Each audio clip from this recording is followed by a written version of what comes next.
Have you ever felt your energy drain the second someone asks, "So, how about this weather?"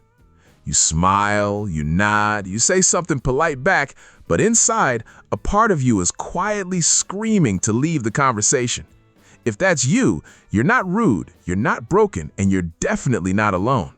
There's something happening in your brain in that exact moment, something most people never stop to name. It's not shyness, it's not arrogance, it's something deeper, something wired into how you process the world from the very first sentence someone says to you. And once you understand it, you'll never judge yourself for hating small talk again. Let's give this feeling a name: conversational depth preference. It's a simple idea. Some brains are wired to crave meaning, and small talk feels like static noise blocking the signal, while other brains find small talk soothing, like a warm-up before the real conversation starts. Neither one is better, but if you're on the depth side, small talk doesn't feel like connection, it feels like friction, it feels like effort spent on nothing. And you might be feeling this right now, even as you watch this video, replaying a conversation from earlier today where you said, "I'm good, how are you?" and felt strangely exhausted afterward, as if you'd given away something you didn't even get to keep for yourself. Here's the interesting part. This isn't just one trait, it shows up in at least 6 distinct ways of thinking, ways you've probably never connected to each other before, even though you've lived with every single one of them for years. In this video, we're going to break down 6 specific psychological signs of people who hate small talk, and more importantly, the unique way their minds actually work underneath each one, the mechanics most people never bother to look for. By the end, you'll understand exactly why your brain reacts the way it does in shallow conversations, and you might finally stop apologizing for it, stop forcing a smile through conversations that quietly cost you more than they give. Stay until the end, because sign number 6 is the one most people never even realize is connected to all the others, the one that ties this whole pattern together into something you'll recognize instantly once it's named. Let's start with the most obvious one, the one that probably brought you to this video in the first place. Sign 1. You feel drained, not energized by casual chat. For most people, light conversation works like social fuel. A quick chat with a coworker about the weekend gives them a small boost, something that carries them through the rest of the day. For you, it works in reverse. Every exchange about traffic, weather, or weekend plans costs you energy instead of giving you any back, like running a small subroutine in the background of your mind that never quite pays for itself. Psychologically, this connects to how your brain allocates attention. People who dislike small talk often process social information more deeply by default, even when the topic doesn't deserve that depth. Your mind treats every sentence like it might be important, scanning for subtext, scanning for meaning, scanning for something. When there's nothing there to find, your brain still spent the energy looking, the same way a search engine still uses power even when it returns 0 results. Picture this. Someone asks, "Crazy weather today, huh?" Most people answer automatically and move on, barely registering the question at all. You, on the other hand, briefly think, "Why are we talking about this? What's the actual point of this exchange?"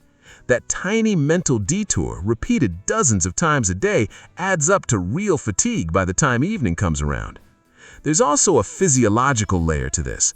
Deeper processing tends to activate more of the brain's executive function network, even for trivial inputs, which means your nervous system is working harder for the exact same 5-minute conversation that leaves someone else feeling refreshed.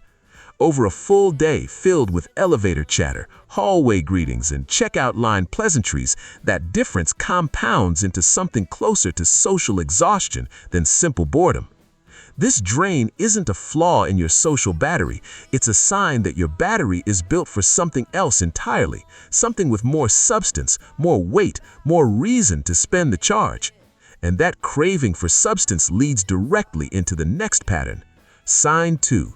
You crave conversations with a clear point. You've probably noticed this about yourself. You don't just dislike small talk, you actively prefer conversations that go somewhere, that build towards an idea, an emotion, or a conclusion. This comes from a cognitive style researchers often link to need for cognition, a trait describing how much someone enjoys effortful thinking. People high in this trait don't experience deep thinking as a chore. They experience it as satisfying, even pleasurable, the same way some people find a hard workout rewarding rather than punishing. So, when a conversation has no destination, it doesn't just bore you, it feels almost unfinished, like a story missing its ending, or a song that fades out right before the final chord. Think about the last time someone asked you a real question, something like, "What do you think actually makes people change their minds?" Notice how different your energy felt compared to, "Did you catch the game last night?" One lit something up in you. The other felt like static, words filling space without filling anything else. This pattern often shows up earliest in childhood, where kids high in need for cognition gravitate toward why questions long after their peers have moved on to something else. As adults, that same instinct shows up at dinner parties, where you find yourself steering a conversation about restaurants into a conversation about why people are so loyal to comfort food in the first place. This isn't about being intellectual for its own sake, and it isn't about showing off. It's about your mind needing a thread to follow, a why behind the what, a reason the conversation exists at all. And once your brain locks on to that need for meaning, it starts noticing something else, something most small talk completely lacks: emotional honesty. Sign 3. You're highly sensitive to inauthenticity. Here's something you might not have realized about yourself. You're not just bored by small talk, you're often quietly bothered by it because it can feel performative. "How are you?" "Good, you?" This exchange happens millions of times a day, and almost nobody means it literally. For most people, that's fine. It's just social lubrication, a kind of verbal handshake that keeps things moving smoothly. But if you hate small talk, your brain may be registering that mismatch between words and meaning more consciously than most people do. This relates to a concept psychologists call authenticity sensitivity, basically a heightened awareness of the gap between what someone says and what they actually feel. You're not trying to catch people in lies. You're just unusually tuned to notice when words and emotions don't match up, almost like your brain runs a quiet cross-check every time someone speaks. Imagine a coworker says, "I'm great," with flat eyes and a tired voice. Most people let that slide without a second thought. You might feel an almost physical itch to ask, "No, really, how are you?" Because the surface-level answer feels like it's wasting both of your time, like watching someone hand you an empty box wrapped in nice paper. This sensitivity to the authenticity extends beyond conversation, too. You might notice it in writing, in tone of voice, even in the slight pause before someone answers a question they didn't expect. None of this makes you suspicious of people. If anything, it makes you crave honesty even more, because once you sense the gap between performance and truth, you want someone to close it. This sensitivity to authenticity doesn't just affect how you listen, it changes how you want to be heard, too, which brings us to a pattern that often gets mistaken for introversion. Sign 4. You'd rather have one deep conversation than 10 shallow ones. People sometimes assume small talk haters are simply introverted or antisocial, but that's often not accurate at all, and it's one of the most common misreadings of this whole pattern. Many people who avoid small talk are deeply social, just selectively so. They don't want less connection. They want fewer, richer connections instead of many thin ones spread across a whole room. This reflects something psychologists describe as relational depth orientation, a preference for intimacy over quantity in social interaction. Here's a relatable example.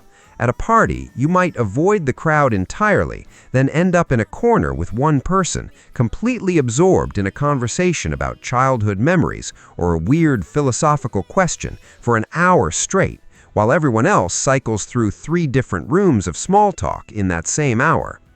You didn't avoid socializing, you were just looking for the right kind the kind that actually leaves a mark. People with this orientation often describe their closest friendships as having started from one unusually honest conversation, not a slow accumulation of small interactions over months.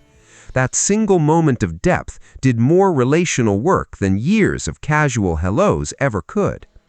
This explains why small talk can feel almost insulting to you, not because it's wrong, because it never gives the deeper connection a chance to begin, like a door that keeps closing right as you reach for the handle. And that hunger for depth often comes with another trait, one that shapes how you listen in every conversation you have. Sign 5.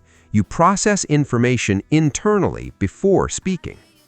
If you hate small talk, you've probably been called quiet more than once, even though inside your head you're anything but quiet.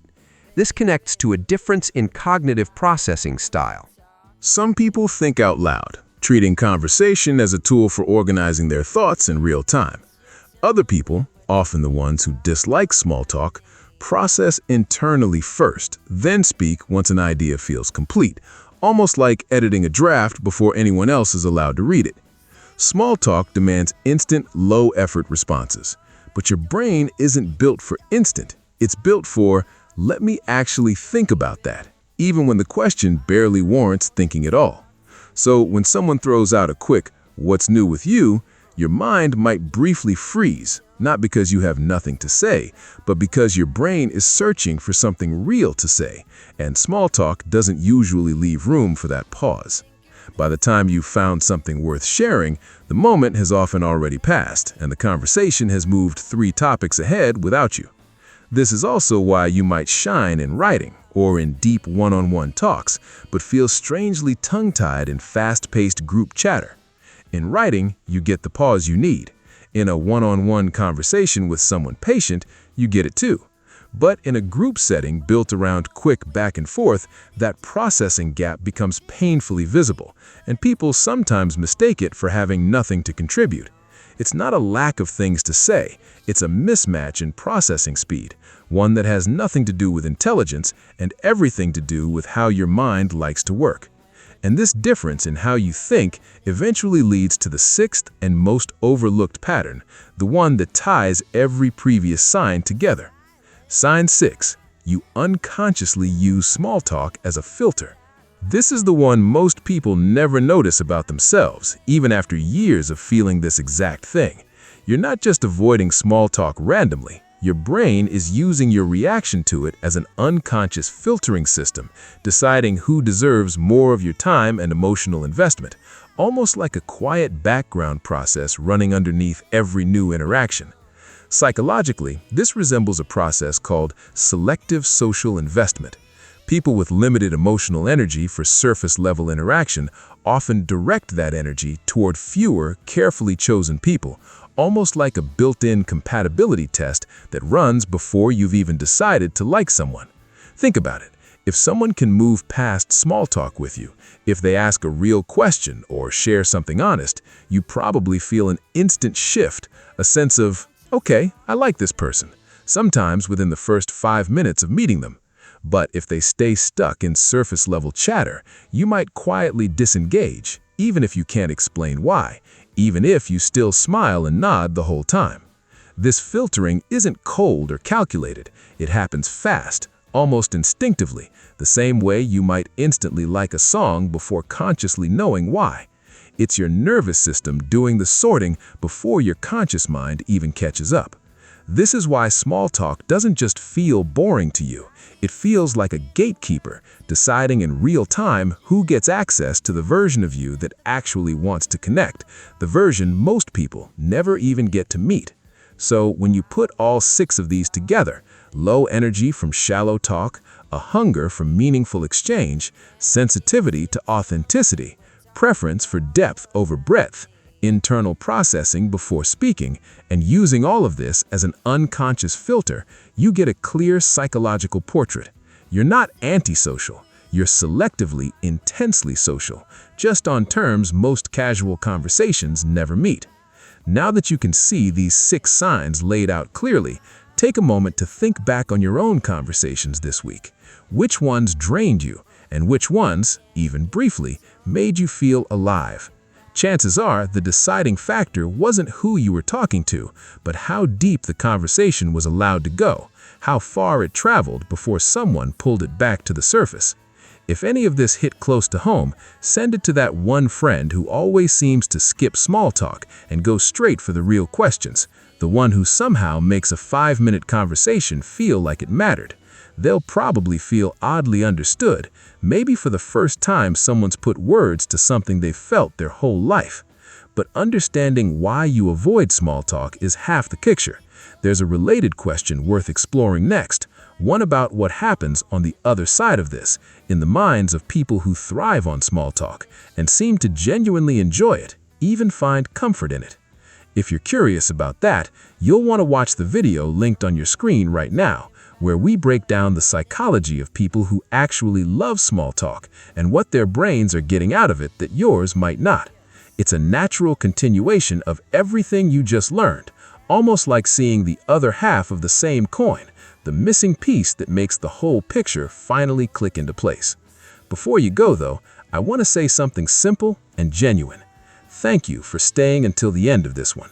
Conversations like these, the ones that actually mean something, are exactly the kind this channel exists for, and exactly the kind I hope we just had together. If this video helped you understand yourself a little better, give it a like. It genuinely helps more people find this and feel a little less alone in how they experience conversation. I'd love to know, in the comments, what's the deepest conversation you've ever had with a complete stranger? I read every single one, and I'm always surprised by how many of you have a story like that waiting to be told. And if you want more videos like this, breaking down the psychology behind the things you feel but never had words for, subscribe to the channel and turn on notifications so you don't miss the next one. See you in the next one.